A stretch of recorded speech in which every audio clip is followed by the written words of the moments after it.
जय हिंद दोस्तों, मैं संदीप आपके अपने चैनल द एजुकेशन हब पर आपका स्वागत करता हूं। दोस्तों, आज हम लोग बॉटनी में फ्लावर यानी पुष्प फूल के बारे में पढ़ेंगे। और आज हम ये फूल को आज समझना बहुत ज़रूरी है, क्योंकि इससे पुष्प से जो है बहुत बार क्वेश्चन पूछे गए हैं। अभी जो पिछला बिहार दरोगा का गया है उसमें भी पूछे। तो आज आपको बड़े ध्यान से देखना है कि किस तरीके से पुष्प का निर्माण होता है या पुष्प कैसे बनता है, फूल में क्या होता है क्या नहीं होता है। तो आज हम स्टार्ट करते हैं अपना चैप्टर। क्या है? फ्लावर मतलब फूल कह लीजिए या फिर पुष्प कह लीजिए। चलिए, तो मैं पहले फूल एक बना लेता हूँ।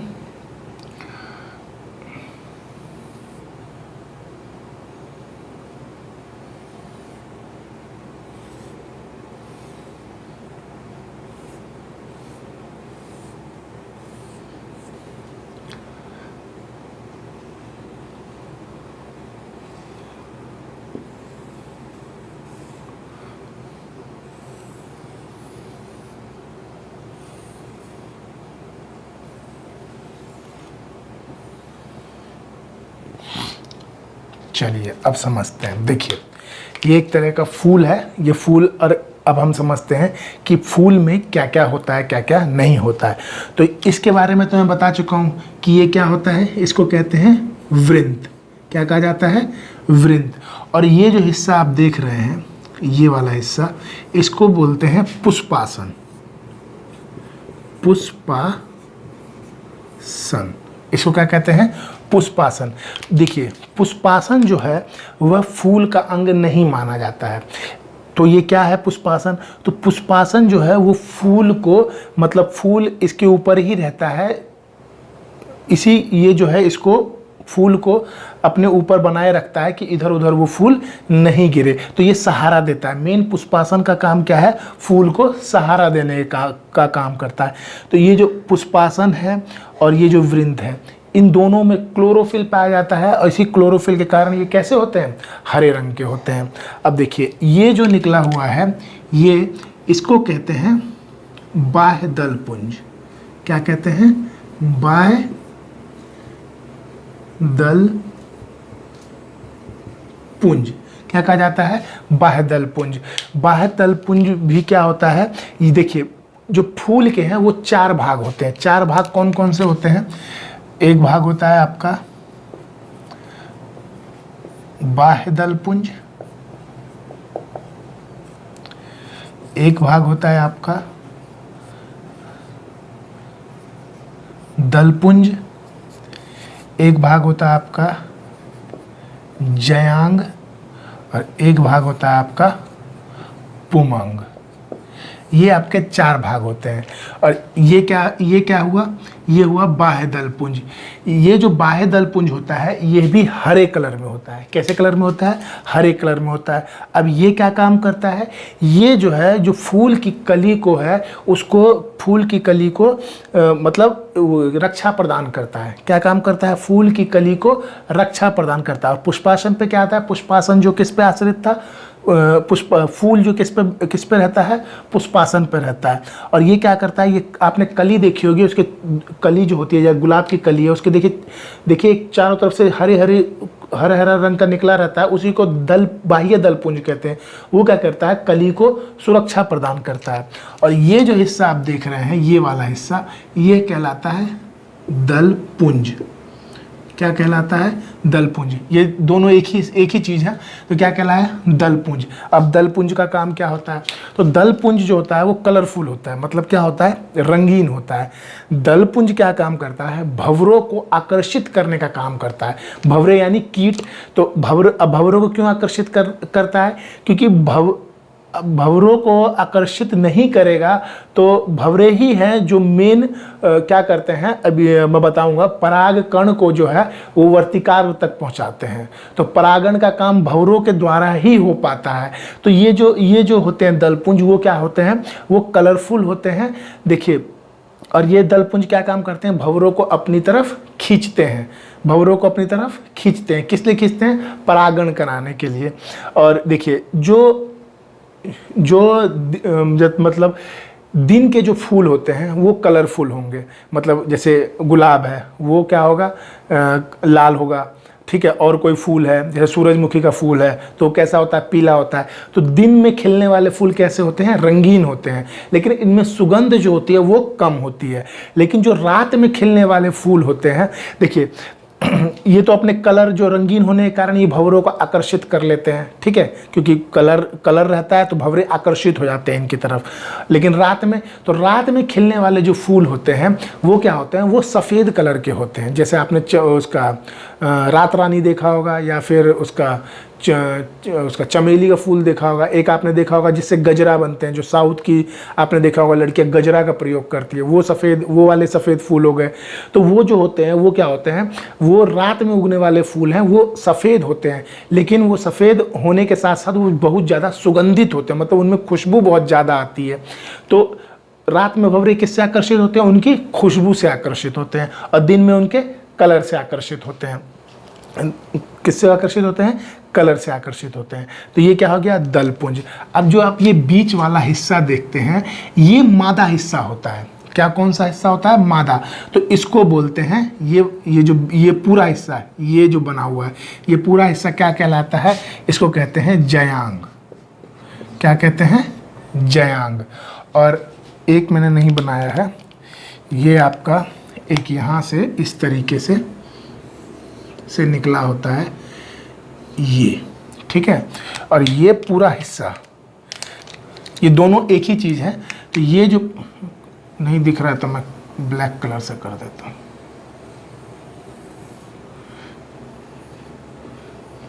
इसको कहते हैं पुमंग। इसको क्या कहते हैं, पुमंग कहते हैं इसको। इस पूरे हिस्से को, ये पूरा हिस्सा क्या कहलाता है, जयांग कहलाता है। ये जो जा रहा है ये क्या, पुमंग कहलाता है। ये हिस्सा दलपुंज कहलाता है। और ये हिस्सा पुष्पासन कहलाया, ये बाह्य दलपुंज। और ये क्या कहलाया, वृंत कहलाया। क्या कहलाया, वृंत कहलाया। ये वाला जो जयांग है ये मादा हिस्सा होता है, और ये पुमंग जो है ये कैसा हिस्सा होता है, नर हिस्सा होता है। कैसा हिस्सा होता है, नर हिस्सा होता है। अब देखिए जयांग को भी हम 3 भाग में बांटते हैं। कितने भाग में बांटते हैं, 3 भाग में। और पुमंग को भी 3 भाग में बांटते हैं। मतलब देखिए 3 भाग कौन कौन सा हो गया, एक तो ये पूरा हिस्सा जो निकल के हो गया, ये हो गया, ये गोल वाला हिस्सा हो गया, इसके अंदर भी कुछ होता है, एक वो हिस्सा हो गया। जयांग में ये वाला हिस्सा, सबसे नीचे वाला हिस्सा, बीच वाला हिस्सा और ये वाला हिस्सा हो गया। तो अब हम उसको समझते हैं। तो आप लोग ये समझ गए होंगे फूल में कितने भाग होते हैं, मेनली 4 भाग होते हैं। पुष्पासन का काम फूल को सहारा देने का होता है। बाह्य दलपुंज का काम कली की रक्षा करने का होता है। दलपुंज कैसे होते हैं, रंगीन होते हैं। तो ये क्या करते हैं, भंवरों को अपनी ओर आकर्षित करते हैं। और ये वाला हिस्सा, बीच वाला हिस्सा क्या कहलाता है, जयंग। और ये वाला हिस्सा क्या कहलाता है, पुमंग कहलाता है। चलिए अब हम आगे बढ़ते हैं।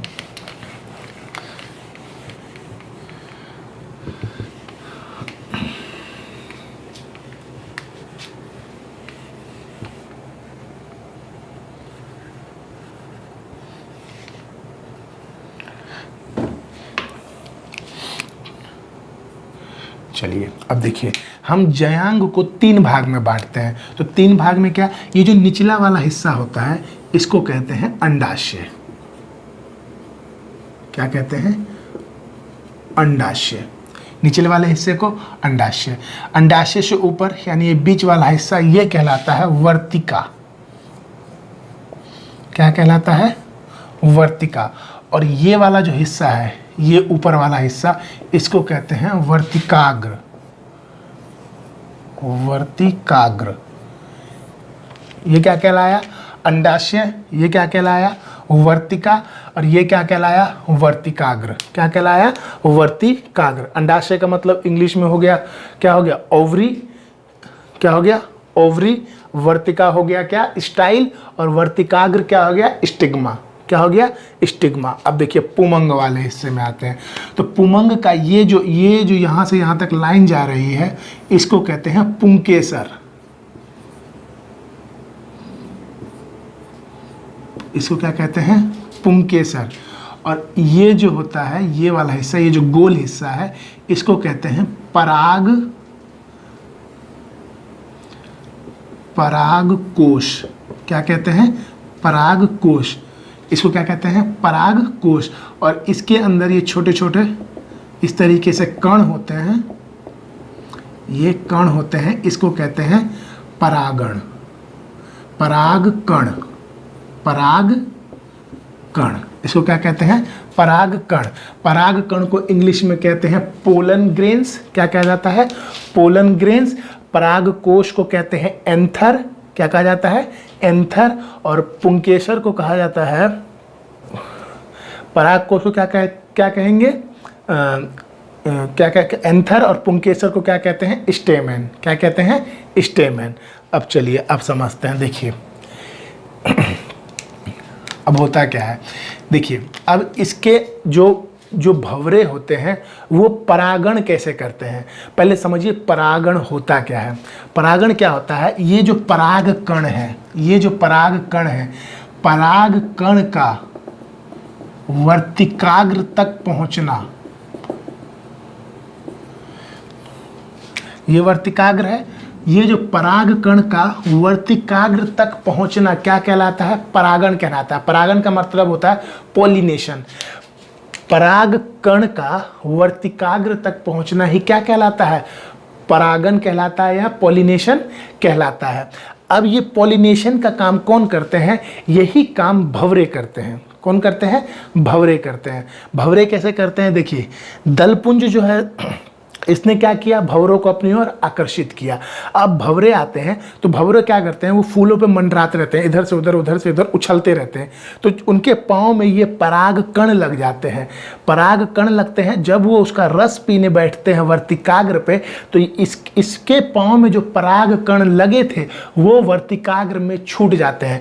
तो पराग कण का वर्तिकाग्र में आ जाना क्या हो गया? परागण कहलाया। क्या कहलाया? परागण कहलाया। तो ये हो गया परागण। ठीक है। अब परागण जो होता है वो भी दो तरह का परागण होता है। कौन कौन सा? एक सेल्फ पॉलिनेशन, एक क्रॉस पॉलिनेशन। सेल्फ पॉलिनेशन का मतलब स्व परागण, मतलब खुद से जो परागण होता है। एक होता है क्रॉस पॉलिनेशन जो दूसरे से परागण होता है, मतलब पर परागण। क्या होता है?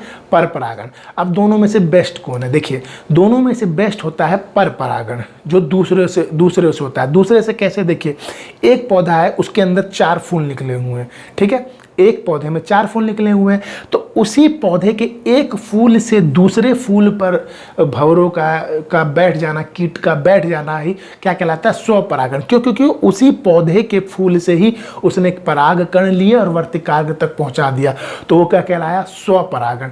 लेकिन एक फूल मान लीजिए यहाँ पे और एक फूल 1 किलोमीटर दूर है, वहां पे क्या हुआ? मधुमक्खी बैठी और उड़ के आ गई 1 किलोमीटर दूर वाले फूल पर और उस पर बैठ गई। तो अब क्या हुआ? उस फूल का जो परागकण था इस फूल के वर्तिकाग्र तक पहुंचा दिया, तो ये क्या हो गया? पर परागण। वो फूल कहाँ? 1 किलोमीटर दूर था और उसका परागकण लाकर ये क्या कर दिया? ये दूसरी ओर था उस फूल पे लाकर, इसको कहते हैं पर परागण। पर परागण जो होता है वो एक बहुत अच्छी क्वालिटी का, मतलब उससे जो फूल होते हैं वो बहुत अच्छी क्वालिटी के होते हैं। स्वपरागण में फूल अच्छी क्वालिटी का नहीं होते। आपने गुलाब के फूल देखे होंगे, कई फूल ऐसे होते हैं जो बिल्कुल बिखर जाते हैं, पत्ते ऐसे एक एक करके बिखर जाते हैं। और कुछ फूल जो आपने वैलेंटाइन के दिन देखा है वो फूल कितने अच्छे होते हैं। तो वो फूल जो होते हैं वो पर परागण वाले होते हैं, जो आपने वैलेंटाइन डे के टाइम पे देखे हैं। और कुछ फूल देखे आपने जो बिल्कुल मतलब इस तरीके से ऐसे फैल जाते हैं, पत्तियां फैली रहती हैं, वो स्वपरागण के कारण होती है। तो स्वपरागण के फूल इतने अच्छे नहीं होते जितने अच्छे पर परागण के होते हैं। अगर आपको अभी भी नहीं समझ में आया तो इस तरीके, देखिए एक एग्जाम्पल देता हूँ मैं। हिंदू धर्म में देखिए जब भी शादी होती है तो देखते होंगे कि गोत्र मिलाया जाता है। क्या मिलाया जाता है? गोत्र। अगर गोत्र मिल गया तो वो पंडित जी बोलेंगे ये शादी नहीं हो सकती। तो क्यों नहीं हो सकती? क्योंकि वो चाहते हैं कि स्वपरागण नहीं होना चाहिए। क्या होना चाहिए? पर परागण होना चाहिए। गोत्र नहीं मिलना चाहिए, वो दूसरे गोत्र का होना चाहिए, ये दूसरे गोत्र का होना चाहिए। तब दोनों का जब मिलन होगा तो वो पर परागण होता है। पर परागण से क्या होता है? जो नेक्स्ट जनरेशन आती है वो बहुत मतलब एक अच्छी बुद्धिजीवी जनरेशन होती है, उनमें दिमाग अच्छा होता है, तो वो अच्छे होते हैं। लेकिन इसके विपरीत आप अगर मोमडन में देखिएगा तो ये क्या करते हैं? ये अपने ही परिवार में शादी कर लेते हैं, तो ये कहलाता है स्वपरागण। क्या कहलाता है? स्वपरागण। अब आपको समझ में आ गया होगा पर परागण क्या होता है, स्वपरागण क्या होता है। तो परागण क्या हुआ? पराग कण का वर्तिकाग्र तक पहुंचना ही परागण कहलाता है। और क्या कहते हैं, परागण दो प्रकार के कौन कौन से, स्व स्व स्वपरागण और पर परागण, मतलब सेल्फ पॉलिनेशन और क्रॉस पॉलिनेशन, ये हो गया परागण। अब देखिए, अब इसमें फर्टिलाइजेशन कैसे होता है, मतलब निषेचन। निषेचन देखिए, सेक्सुअल रिप्रोडक्शन मानव में भी होता है, फूलों में भी होता है। तो फूलों में जो सेक्सुअल रिप्रोडक्शन कैसे हुआ, क्योंकि देखिए ये चीज़ तो अपने आप इस यहाँ पर आएगी नहीं, मानव तो स्वयं मतलब सेक्सुअल रिप्रोडक्शन कर लेता है, लेकिन फूलों में तो ये चीज़ अपने आप तो इस यहाँ तक नहीं आ सकती। तो इसमें काम क्या कर देते हैं, कीट कर देते हैं, जो भंवरे होते हैं। और देखिए, और आपने गेहूं का देखा होगा, धान का जो देखा होगा पौधा, उसमें परागण कैसे होता है, उसमें परागण किसके द्वारा होता है, हवा के द्वारा। क्यों, क्योंकि उसमें देखिए जो गेहूं के पौधे होते हैं, धान के पौधे होते हैं, बहुत मात्रा में लगाए जाते हैं। तो अब एक बात बताइए, इतना भंवरों, भगवान का दिमाग देखिए, भगवान ने इस तरीके से बना, अब इतने भंवरे कहाँ से आएंगे, पता लगे एक जगह परागण हो रहा है, दूसरी जगह की पूरी भूमि खराब हो गई, वहाँ परागण हो ही नहीं पा रहा है। तो भगवान ने क्या किया, इसको इस तरीके से मतलब पौधों में परागण किया। उस जो अनाज जो होते हैं, अनाज में जो परागण होता है वो हवाओं के द्वारा होता है। जब हवा चलती है तो ये जो मेल वाला जो होता है, मतलब पुमंग जो होता है, पुमंग में जो ये जो देखिए, ये जो इसके जो परागकण है, जब हवा चलती है तो परागकण ऑटोमेटिक वर्तिकाग्र तक पहुंच जाते हैं और उसमें वो परागण हो जाता है। तो अनाज में कैसे हो जाता है, हवा के द्वारा हो जाता है। और फूलों में कैसे होता है, कीट के द्वारा हो जाता है। किसके द्वारा हो जाता है, कीट के द्वारा होता है। जल के द्वारा भी परागण होता है। देखिए एक फूल होता है जिसका नाम है रफलेशिया। क्या नाम है, रफलेशिया। ये जो फूल है ये बहुत बड़ा फूल होता है। इसका लगभग वजन जो है मेरे ख्याल से 14 या 15 किलो के, एग्जैक्ट मेरे को नहीं पता, शायद 15 केजी के करीब का इसका वजन होता है। तो ये जो वजन है, इतना भारी फूल है, मतलब एक पे उठा के मार दिया जाए तो उसका सर्वर फूट जाए। तो अब उसमें परागण कैसे होगा, उसमें कीट भी परागण नहीं कर पाते हैं।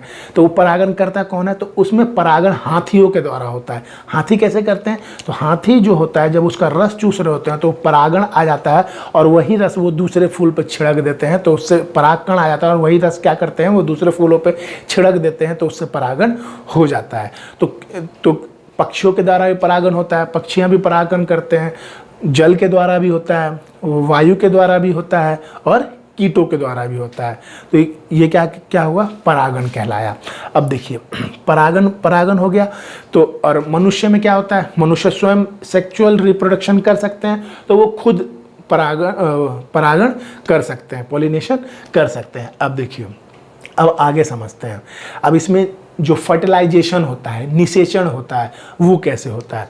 तो देखिए, यहाँ से जब कीट पराग कण लेके चले थे तो उन्होंने तो वर्तिकाग्र पर छोड़ दिया, वर्तिकाग्र पर छोड़ा तो ये कहलाया पॉलिनेशन, परागकण। लेकिन क्या होता है, यहाँ पे जो पराग कण छोड़े जाते हैं उसमें से सिर्फ 2 पराग कण ही नीचे की ओर जाते हैं। कहाँ जाते हैं, नीचे की ओर। क्या होने के लिए, फर्टिलाइजेशन होने के लिए, निषेचन होने के लिए। अब निषेचन होगा कहाँ, तो निषेचन होता है अंडाशय में। कहाँ होता है, अंडाशय में। और अंडाशय में पहले से ही 3 अंडे मौजूद होते हैं। कितने अंडे मौजूद होते हैं, 3 अंडे। और यहाँ पर जो परागकण पे जो अंडे कीटों ने छोड़े, परागकण जो छोड़े उसमें से कितने कण ही नीचे आ सकते हैं, 2 कण नीचे आते हैं।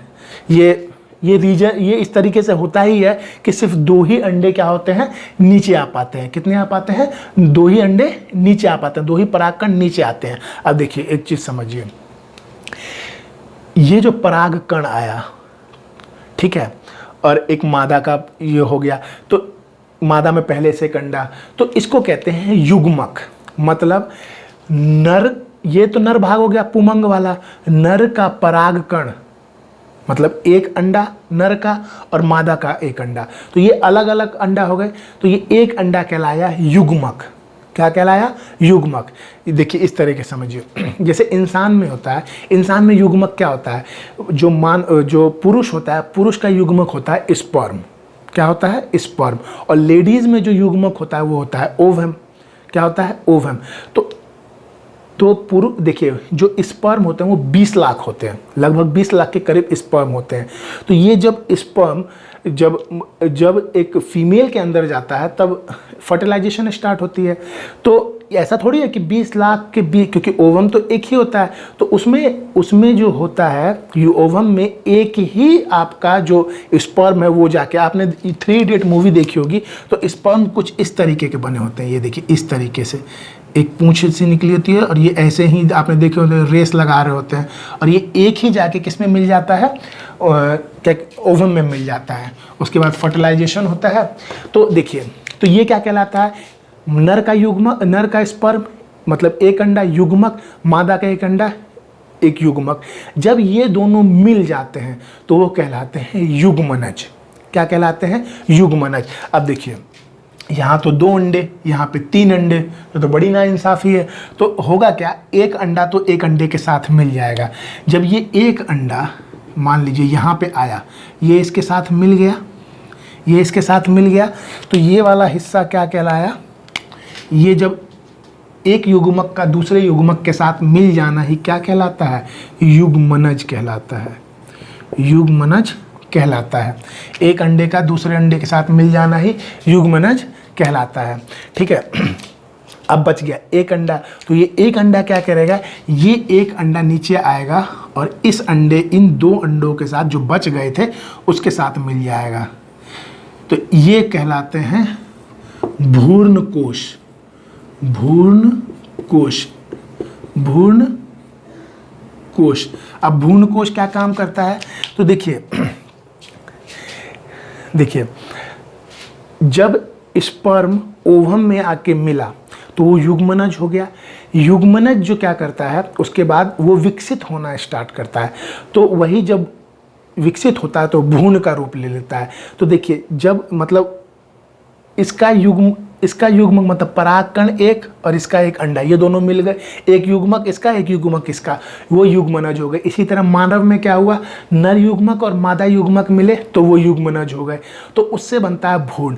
तो इंसान जो है, जो मतलब जो फीमेल होती है, वो बच्चा जो होता है वो कितने महीने के बाद होता है, 9 महीने के बाद।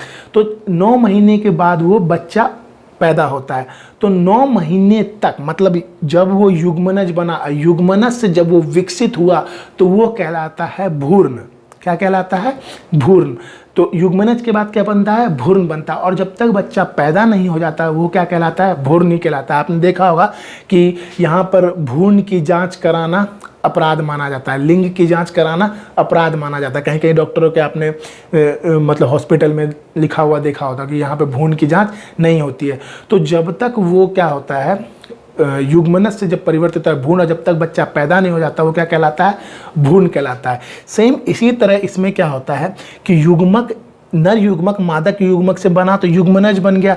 युग्मन 1 हफ्ते बाद ये बन जाता है क्या, भ्रूण बन जाता है। क्या बन जाता है, भ्रूण बन जाता है। तो जब तक ये वहाँ पे क्या हुआ, जब तक वो बच्चा नहीं पैदा हो गया तब तक भ्रूण कहलाया।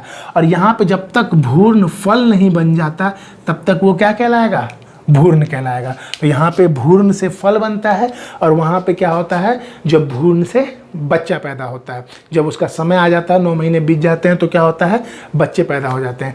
अब देखिए ये जब तक युग्मनज है, भ्रूण है, तो भाई इन्हें भी तो भोजन की ज़रूरत है ना, इनको भोजन मिलेगा कहाँ से। तो ये जो भ्रूण कोश है यही भोजन बनाता है और इसको देता है। अब मानव में क्या होता है, तो मानव में फीमेल का प्लेसेंटा जो है वो बच्चे तक क्या पहुँचाता है, क्या कहते हैं, भोजन पहुँचाता है। और इसमें क्या भ्रूण कोश क्या करता है, वो युग्मनज तक भोजन पहुंचाता है या भ्रूण पहुंचाता है।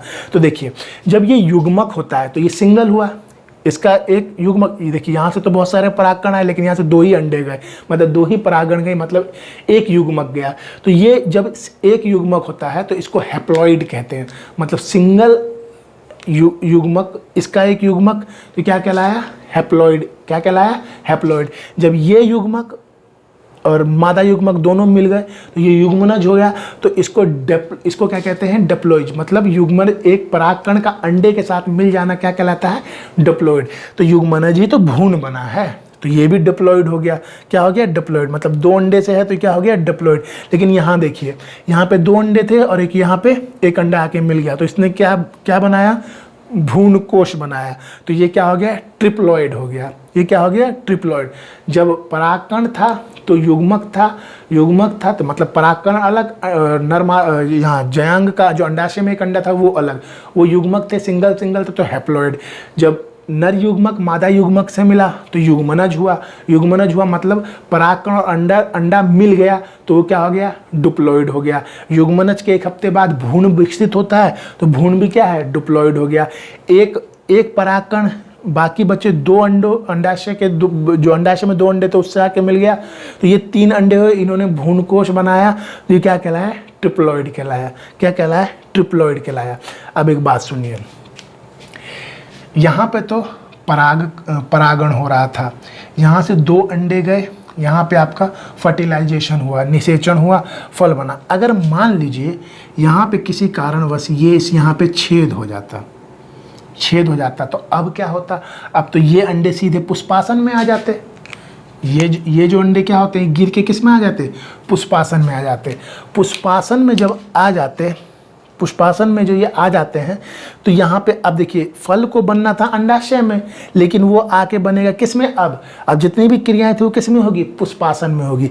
तो जब इसमें देखिए यहाँ पे जब फल बने तो ये सत्य फल कहलाए। इसमें जब पुष्पासन में जब आके बनेंगे तो ये कहलाते हैं असत्य फल। क्या कहलाते हैं? असत्य फल, फॉल्स फ्रूट। क्या कहलाते हैं? असत्य फल। सेब जो होता है उसका जो निषेचन होता है वो पुष्पासन में होता है। किस में होता है? पुष्पासन में हो जाता है, तो वो क्या कहलाए? असत्य फल। जब फल को जब मतलब जो सेब जो था उसका जो फर्टिलाइजेशन, मतलब उसको जूम करके देखा गया था तो देखा गया था उसका फर्टिलाइजेशन किस में हुआ था? पुष्पासन में हुआ था। किस में हुआ था? पुष्पासन में हुआ था। तो ये क्या हो गया? जब यहाँ से पुष्पासन में फर्टिलाइजेशन हो तो क्या कहलाएगा? जो फल बनेगा वो क्या कहलाएगा? असत्य फल। और इसमें जो है वो क्या कहलाएगा? सत्य फल। हम लोग फल के बारे में कल पढ़ेंगे। ये आपका पुष्प हो गया। क्या हो गया? फूल हो गया। अब आपको फूल के बारे में समझ में आया होगा कि किस तरीके से फूल का क्या हिस्सा, कौन सा हिस्सा क्या कहलाता है। मैं एक बार जल्दी से रिपीट कर देता हूँ। ये पूरा हिस्सा जयांग, ये जो हिस्सा है ये क्या कहलाते हैं? दलपुंज, ये बाह्य दलपुंज, ये पुष्पासन और ये वृंत कहलाता है। तो पुष्प के सिर्फ 4 भाग होते हैं। पुष्पासन क्या फूल का हिस्सा हो सकता है? नहीं होता है। पुष्पासन क्या करता है? सिर्फ फूल को सहारा देके रखता है। बाह्य दलपुंज क्या करता है? कली को सुरक्षा प्रदान करता है। ये कैसे कलर का होता है? हरा कलर का होता है। पुष्पासन और वृंत कैसे कलर के होते हैं? ये भी हरे कलर के होते हैं। दलपुंज कैसे होते हैं? रंगीन होते हैं। ये क्या करते हैं? भंवरों को आकर्षित करने का काम करते हैं। ये क्या होता है? जयांग होता है। जयांग को कितने भाग में बांटा जाता है? 3 भाग में, अंडाशय, वर्तिका और वर्तिकाग्र में बांटा जाता है। ये क्या हो गया? पुमंग हो गया। पुमंग को भी कितने भाग में बांटते हैं? 3 भाग में, पुंकेसर, परागकोश और परागकोश के अंदर ही क्या पाया जाता है? परागकण पाया जाता है। तो परागकण का वर्तिकाग्र तक पहुंचना ही क्या कहलाता है? परागण कहलाता है। परागण कौन करते हैं? फूलों में कीट करते हैं। अनाज वाले पौधों में परागण कैसे होता है? हवा के द्वारा होता है। रफलेशिया में कैसे होता है? हाथी के द्वारा होता है। और एक सबसे छोटा फूल होता है, वो सबसे छोटे फूल का नाम है वोल्फिया। तो वोल्फिया में वो जो फूल है वो उसमें किसके द्वारा होगा? कीट के द्वारा होता है। किसके द्वारा होता है? कीटों के द्वारा होता है। और क्या कहते हैं? फर्टिलाइजेशन कहाँ पे होता है? निषेचन कहाँ पे होता है? अंडाशय में होता है। कहाँ पे होता है? अंडाशय में। और वर्तिकाग्र से कितने अंडे अंडाशय तक पहुँचते हैं? मतलब कितने परागकण? तो सिर्फ 2। तो जब एक नर युग्मक दूसरे मादा युग्मक से मिलता है तो क्या कहलाता है? युग्मनज कहलाता है। युग्मनज से क्या बनता है? भ्रूण बनता है। और भ्रूण से क्या बनता है? फल बनता है। और जब अंडाशय के बाकी 2 अंडों से मिलकर एक परागकण मिलता है तो क्या बन जाता है? भ्रूण कोश बन जाता है। यही जो निषेचन है ये अगर पुष्पासन में हो तो वो फल कैसा फल कहलाता है? असत्य फल कहलाता है। तो ये आपका हो गया फूल। अब हम कल जब हम अगला चैप्टर पढ़ेंगे तो उसमें क्या पढ़ेंगे?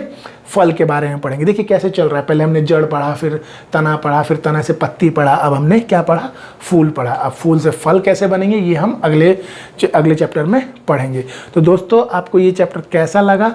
ये मतलब अगर आपको अच्छा लगता है, अच्छा लगा हो तो रिक्वेस्ट है इसे लाइक करें, ज़्यादा से ज़्यादा सब्सक्राइब करें। और जो भी इस चैनल पे आए हैं और उन्होंने विजिट कर लिया है और पूरा चैनल पूरा मतलब ये सेशन देख लिया है, तो उनसे रिक्वेस्ट है कि अगर अच्छा लग गया हो तो प्लीज़ इसे सब्सक्राइब कर लें और ज़्यादा से ज़्यादा शेयर करें। तो आज का सेशन हम लोग यहीं पे समाप्त करते हैं, अगले सेशन में हम मिलेंगे। Thank you, have a nice day.